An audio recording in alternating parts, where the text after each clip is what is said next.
I used to have 5 brothers. Now I'm not even a brother. The chilling words uttered by Kevin Atkinson when reflecting on his family's life and career in professional wrestling. In A24's most recent film, The Iron Claw, director Sean Durkin sets out to show us just exactly what Kevin meant when he said that.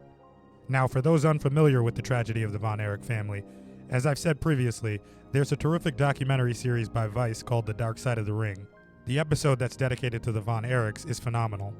That's not to say that the movie wasn't, because in fact the movie was quite good, but it was in fact a movie, so inevitably some things had to be left out. Most notably, director Sean Durkin left out the inclusion of Kevin's 5th and youngest brother, Chris. Myself, personally knowing the backstory of their family, I think including Chris could have definitely brought more to the film, seeing as by all accounts Chris had the most passion for the sport of wrestling out of all of them, and the least natural ability to actually do so. But I completely understand why he was left out. For those unfamiliar, and in a movie setting, one more death could be a bit too much to handle in an already incredibly emotional film. The Von Erichs were a wrestling dynasty in the final years of the syndicated scene in Texas. The patriarch, their father, Fritz Von Erich, owned the promotion World Class Championship Wrestling, where he and his sons headlined. Hey, I'll tell you straight up, I honestly did not see this collab coming anytime soon, but I'm gonna let Jim Cornette take over right now.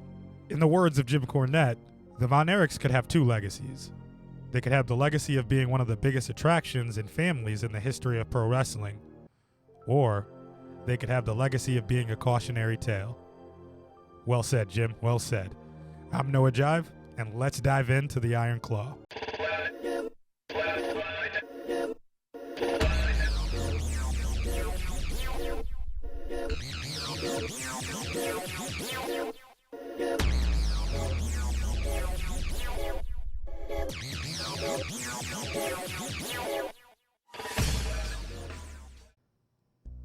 The movie opens in black and white with a flashback of Fritz Von Erich, presumably right before changing his name from Atkinson to Von Erich.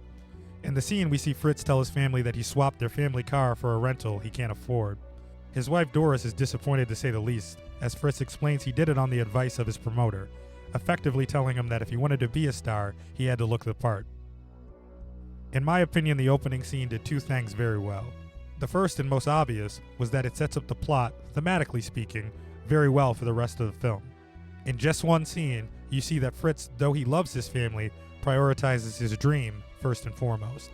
A dream that would cause his children to compete for his affection and ultimately would take the 5 of their lives when they felt they could not live up to that dream. The second thing I felt the scene did a great job of was setting the aesthetic that was carried throughout the film. And honestly, I thought they hit the nail on the head with it.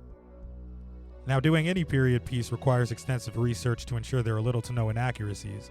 I'd argue in most cases, if you exclude expenses for sets and only think conceptually, it's much easier to take on a piece from the 1700s than the 1980s.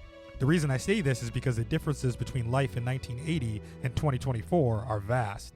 But in comparison to the differences between 2024 and 1780, I'm sure they're quite subtle. To explain it another way, most movies in recent years that have been set in the recent past, 70s, 80s, 90s, and so on, really just look like movies set in 2024 with random objects from the 70s, 80s, and 90s throughout the sets. I felt like the combination of the many promos and commercials that were tied in, and the way the film was shot cinematically in tandem with the minimal amount of sets, really captured the decade into a time capsule. It truly felt like a vintage piece, and I felt that immediately. The film, much like the majority of the documentary, is told from the perspective of the last surviving Von Erich, Kevin. Inspired by their father's words, Kevin and his brothers follow in his footsteps. If we're the strongest, the toughest, the most successful, nothing could hurt us. And we believed him. We loved our father, and we loved wrestling. Fritz equated his son's athletic success to their worthfulness, causing him to be particularly hard on Michael, who seemingly had no interest in being a wrestler. Now, I'll say this now, in real life, I believe Mike wanted to be a cameraman for his father's promotion at WCCW. I could be wrong, obviously I don't know the family personally.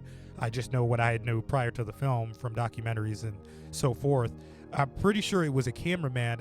Either way, I love the inclusion of the passion for music because it added some really cool scenes into the film.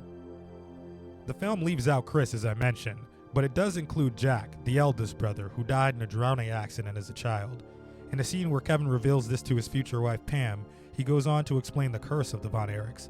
His father took the last name of his mother, a family plagued with tragedy, and bad things started happening. Now, in real life, Fritz was a heel in the professional wrestling business, the term for bad guys and antagonists. To strum up as much heat as he could for this bad guy character, he took his mother's German maiden name to portray a Nazi, a character surely everyone would love to hate, and he was correct. His popularity began to grow tremendously. Now, one thing I absolutely feel this film deserves credit for is the amount of respect it shows the sport entertainment business. I went to the cinema with my younger sister to see the film, and as we talked before going, my sister was under the impression that the film was about an amateur wrestler, as I myself was an amateur wrestler for most of my life. Upon telling her that it was actually a story of a pro wrestling family, I could see the expression in her eyes change. And that's to be expected, isn't it? To the unacquainted, wrestling is just fake. But to any fan, you know all too well there's nothing fake about it. Professional wrestlers risk their bodies and lives every time they put on a performance. Sure, the outcomes are prearranged, but there's nothing fake about someone jumping off from 7 feet up in the air, you having to not only sell the spot, but make sure your partner doesn't die in the process. It is a performance done by very talented and skilled performers, and even then, things can still go awry. This is demonstrated perfectly when Kevin takes an unplanned spot on the concrete in his match against Harley Race.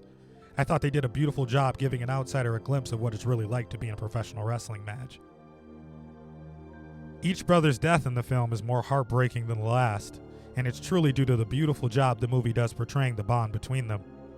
In the documentary, Kevin refers to his relationship with his brothers as an us against the world type of thing, and the movie does a tremendous job capturing that.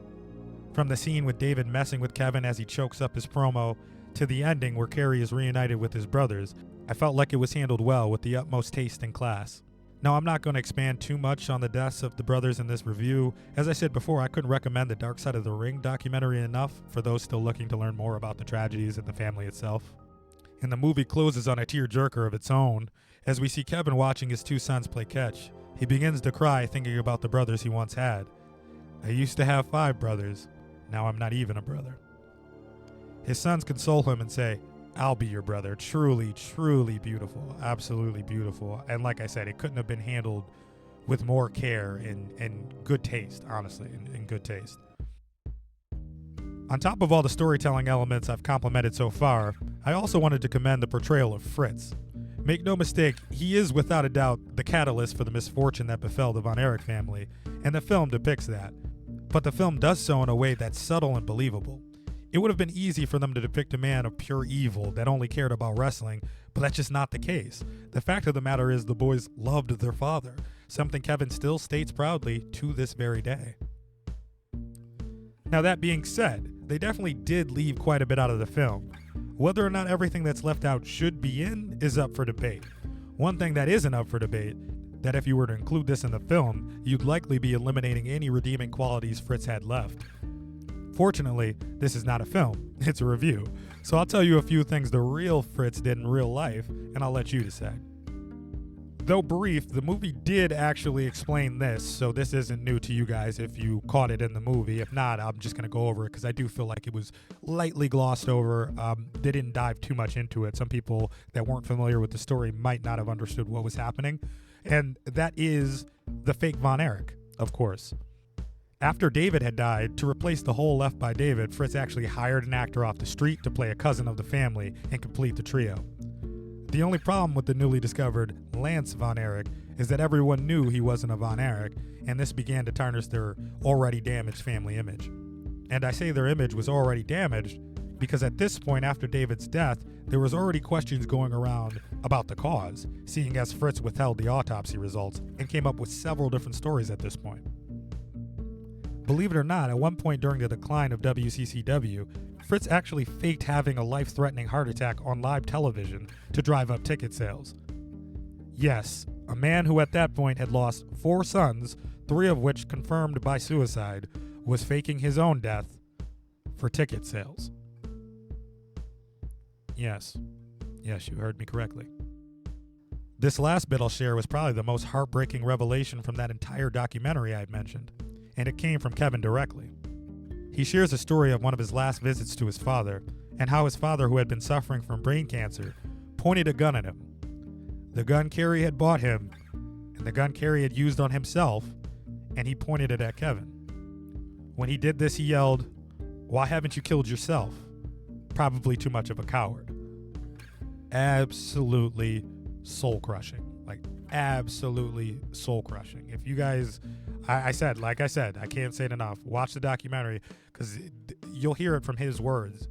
And hearing it come from Kevin's mouth was just, I couldn't, man. It was terrible. It was terrible. And as heartbreaking and soul-crushing as that is, I feel like if it was handled with the same class and taste as the rest of the material, that moment could have added a lot to the film. But much like with Chris, I completely understand why they left it out. Now, one thing that isn't specifically stated in the film that I certainly think should be, I would want it to be stated, is that Doris does actually divorce and leave Fritz after Chris's death, blaming him for the family's misfortunes. I believe this is hinted at with the final scene of them together and Doris's indifference towards Fritz when she's painting and not cooking for him. To be fair, there is that fantastic scene before Michael's funeral, I believe, that shows Doris afraid that people will recognize her black dress from the previous funeral, which is just heartbreaking. But for the amount of pain she had to endure watching her children die one by one after the other, I certainly wouldn't have minded more screen time from her as a character. Now, the film was riddled with cameos that wrestling fans would recognize immediately. Now, were they all perfect? No, of course not. Ric Flair. But they are just cameos, and brief ones at that. To be honest, the film didn't even have to mention all their names, but I feel it added much more to the aesthetic seeing guys like Bruiser Brody, who was in Japan when David passed, and Gino Hernandez, both of which tragically died in their own right and have tremendous Dark Side of the Ring documentaries of their own, if you're interested. I felt the soundtrack was decent. Personally, I'm a sucker for original compositions throughout films, but the cast, on the other hand, I felt was exceptional. Zac Efron played the lead as Kevin Von Erich, terrific performance. One of the standout performances to me was Harris Dickinson, who played David Von Erich. Surprisingly enough, my sister informed me that he was an English actor. Judging by his southern accent, you'd never tell. Honestly, he was probably one of the best in the film. Jeremy Allen White had really big shoes to fill, literally, but I felt he did a good job though. Surprisingly, Carrie wasn't featured as much throughout the film as I expected him to be. After all, he was the one breakthrough star that made it to the WWF, despite however short-lived it was. Now, I mentioned before that the portrayal of Fritz was terrific, but I didn't mention the actor who portrayed him. Another big standout for me was Holt McCallany. I thought he was wonderful, and as I said, the subtleties of the performance made it all the more believable. Lily James was excellent as Pam, and to be fair, the entire cast was tremendous. I just wanted to name a few standouts. The Iron Claw is the story of one man's dream and what the pursuit of that dream does to his family. As Jim Cornette would put it, a cautionary tale. The Iron Claw gets an 8.8 out of 10.